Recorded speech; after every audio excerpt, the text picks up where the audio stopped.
Good morning, welcome to day 2. आज आपण 2 trips करणार आहोत. फर्स्ट असेल कुची टनल्सची आणि सेकंड ट्रिप असेल आपली आज मेकॉंग डेल्टाची. So let's C.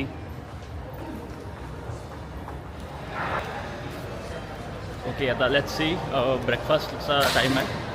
आपण बघूयात आज ब्रेकफास्टमध्ये काय काय.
Okay, good morning. हे आहेत बघा आपले येस सगळ्यात एल्डेस्ट मेंबर राहतेकर साहेब, आणि 83 years.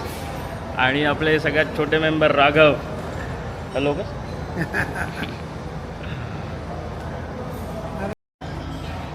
Okay, let's start day.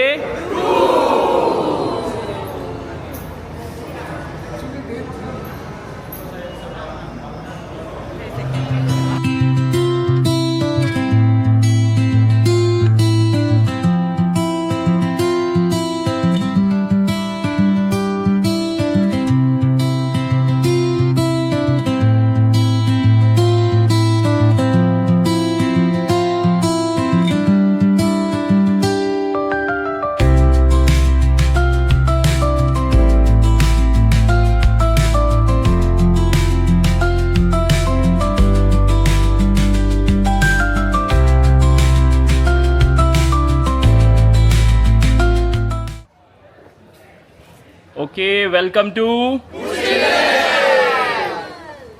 मी काहीच न म्हणता हात वर केला.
ट्रिपचा शेवटचा दिवस आहे.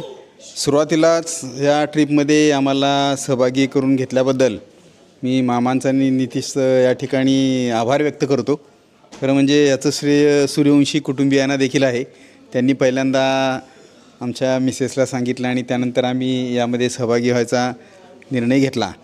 आणि खरंच अपेक्षेपेक्षा अतिशय चांगला अनुभव हा या ठिकाणी आला. कारण यापूर्वी माझा तर ऑफिसच्या निमित्तानं भरपूर प्रवास होतच होता, परंतु आम्ही सहकुटुंब जेव्हा ट्रिपला गेलेलो आहे त्या वेळेला मी 2-3 भरपूर ट्रिप केल्या तशा, पण आम्ही एक मेक माय ट्रिपमार्फत अंदमान निकोबारला गेलेलो होतो. ती समजा प्रोफेशनल कॉर्पोरेट कंपनीमार्फत गेलेलो होतो. त्यानंतर आम्ही मनालीला एक चंद्रखणी पासला ट्रेकिंगच्या ट्रिपला गेलेलो होतो. ते असेच एका आमच्या ॲमेच्युअर मित्रांनी ऑर्गनाईज केलेली होती. आणि मला स्वतःला हौस आहे की कुठं जायचं असेल तर आपण स्वतः प्लॅनिंग करायचं. अशा पद्धतीने मी साऊथ इंडियाच्या आणि इकडच्या तिकडच्या ट्रिप देखील आयोजित केलेल्या. आणि आता ही समजा नितीशने आयोजित केलेली ट्रिप, मग मी ज्या वेळेला ह्या 4ही ट्रिपचं कंपॅरिझन करतो की वेगवेगळ्या लोकांनी आयोजित केलेलं, तेव्हा मला फार अतिशय चांगला अनुभव ह्या ट्रिपचा या संदर्भात आला. जसं गायकवाड साहेबांनी सांगितलं की कंपन्या ऑर्गनाईज करतात, पण त्याच्यामध्ये जो काही आपुलकीपणा माणुसकीचा ओलावा असतो हा ओलावा दिसत नाही. आणि निश्चित या ठिकाणी मला तो जाणवला. एक इन्फॉर्मल आणि जे काय म्हणतो की आपण परफेक्ट इन इम्परफेक्टनेस हा जो आहे हा एक चांगला अनुभव ह्या ट्रिपमध्ये आला. इतकं खेळीमेळीचं वातावरण, आपुलकीचं वातावरण, एक कौटुंबिक वातावरण हे अनुभवायला मिळालं. खरं म्हणजे 10 दिवस हे काम असणाऱ्या माणसाला फार होतात, मला ते जाणवलं. म्हणजे तसं जरी मी रिटायर्ड झालो असला तरी इतके दिवस बाहेर राहणं थोडंसं मुश्किल होतं, पण हरकत नाही. जे आपण जे राहिलो ते 10 दिवस चांगलंच झालं असं मला ह्या ठिकाणी आवर्जून सांगावंसं वाटतं. आणि बाकीच्या ट्रिपमध्ये मी पाहिलं की प्रत्येक ठिकाणी पळा पळा पळा पळा पळा अशी परिस्थिती असते. हे असे काय इथं जाणवलं नाही. अगदी रिलॅक्समध्ये, कुठंच घाई नाही, गडबड नाही, एखादा स्पॉट बघायचा राहिला असं पण नाही. सगळंच व्यवस्थित बघून यामध्ये हे झालं. कित्येक वेळेला काही ट्रिप मोनोटोनस पण होतात. म्हणजे मी पाहिलं की आम्ही गेलो होतो चंद्रखणी पासला, तिथं नुसतंच ते ट्रेकिंग आणि हे म्हटलं की इतका कंटाळा आला नंतरच्या दिवशी वगैरे. किंवा आपण साऊथ इंडियाच्या टूरला गेले की एका मागोमागे एक देवळं बघत राहतो आणि मग नंतर ती देवळं बघून पण मग फेडअप होतं आपल्याला. पण इथं पहिल्या दिवसापासून प्रत्येक दिवस नाविन्यपूर्ण होता. म्हणजे ही एक ट्रिप ऑर्गनाईज करण्याची कलाच आपण म्हणायला हरकत नाही. हे असं काही वाटलं नाही की बाबा दुसऱ्या दिवशी हे काल आपल्याला बघितलं होतं आणि परत आज आपण तेच अनुभवतो. प्रत्येक दिवस नवीन अनुभव होता अतिशय. त्यामुळं मन असं कधी कंटाळवाणं झालं नाही, कुठलाही क्षण कंटाळवाणं झालं नाही. आणि असं असून देखील सकाळी 7 वाजल्यापासून आपण रात्री 9 वाजेपर्यंत बिझी पण राहिलो, एंगेज पण राहिलो. ही एक देखील त्यांची कलाच आहे ट्रिप ऑर्गनाईज करण्यामध्ये. निश्चितच फार चांगलं भवितव्य मला वाटतं नितीशने आता हे सुरू केलेलं आहे. त्यांचं संयम, त्यांना त्यांच्या वडिलांची मिळणारी साथ हे पाहिलं तर अशा आपण अपेक्षा करायला हरकत नाही की भविष्यामध्ये निश्चित त्यांनी जर हे करिअर म्हणून खरंच सिरियसली घेतलं असेल, मला माहीत नाही म्हणजे कायमचे आपण करिअर म्हणून घेतलं आहे की नाही, तर निश्चित चांगला स्कोप आहे आणि चांगलं भवितव्य आहे हे मला इथं आवर्जून सांगावंसं वाटतं. जरा दिवस कमी केले तर फारच चांगलं होईल आणि निश्चितच भविष्यातल्या प्रत्येक सहलीमध्ये आम्ही आवर्जून त्या ठिकाणी जसा वेळ मिळेल तसं सहभागी होण्याचा प्रयत्न करू. निश्चित चांगले वर्ड्स जे आहेत ते आमच्या मित्रांच्यामध्ये, आमच्या फ्रेंड सर्कलमध्ये, आमच्या ऑफिसर्स ग्रुपमध्ये ह्या सहलीबद्दल आम्ही करू. आणि मला खात्री आहे, कारण मी ज्या वेळेला सूर्यवंशी साहेबांना माहीत आहे, आमचे प्रभाकर पाटील म्हणून मित्र आहेत, त्यांच्याकडं मी म्हटलं मी असं ते पण मला म्हटले की मग तुम्ही ह्या कंपनीमार्फत काय गेलं नाही, त्या कंपनीमार्फत काय गेलं नाही. तर मी म्हटलं सूर्यवंशी वहिनींचे अगदी जवळचे नातेवाईक आहेत आणि आपण अनुभव घेऊया.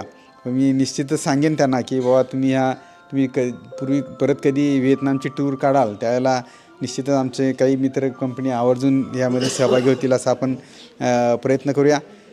सर्व सहकाऱ्यांचं जे या सहलीमध्ये म्हणजे सहभागी झाले सगळ्यांनी एक आपुलकीपणा आणि प्रेम दाखवला, त्याबद्दल त्यांचे आभार आहे. आणि त्याचं विशेष कौशल्य म्हणजे अगदी लहान मुलापासून म्हणजे 3 वर्षाच्या राघवपासून अगदी आपले 83 वर्षाचे हे जे काही म्हणजे त्यांनी जो एक संवाद साधलेला आहे अतिशय लहान मुलापासून वयस्करांच्यापर्यंत त्यात असं कुठं जाणवलं नाही की याच्यामध्ये वयाचा डिफरन्स आहे आणि आपल्याला एखाद्याबरोबर कंटाळा आला आहे. आणि गायकवाड साहेब म्हटले ते अगदी खरं आहे. आपल्या सगळ्यांचे यासाठी विशेष आभार मानले पाहिजेत, कारण प्रत्येक ट्रीपमध्ये असं असतं एखादा माणूस असा कोणतर असतो का नाही की तो सगळ्या लोकांना कंटाळवाणा करून टाकतो. पण अशी कुठलीच पर्सनॅलिटी ह्याच्यामध्ये नव्हती. सगळ्यांनी समजून घेतलं, चांगल्या पद्धतीनं त्यांना देखील सहकार्य केलं, एकमेकाला देखील सहकार्य केलं आणि आम्हाला जो आनंद दिला तो नेहमी कायमचाच चिरस्मरणात राहील ही मी आपल्याला ग्वाही देतो. आणि भविष्यात परत आपण अवश्य भेटू. मला वाटतं की हा ग्रुप काय अबंडन करणार आहे का चालूच राहणार आहे मला माहीत नाही पण चालू ठेवायला हरकत नाही. धन्यवाद. थँक्यू.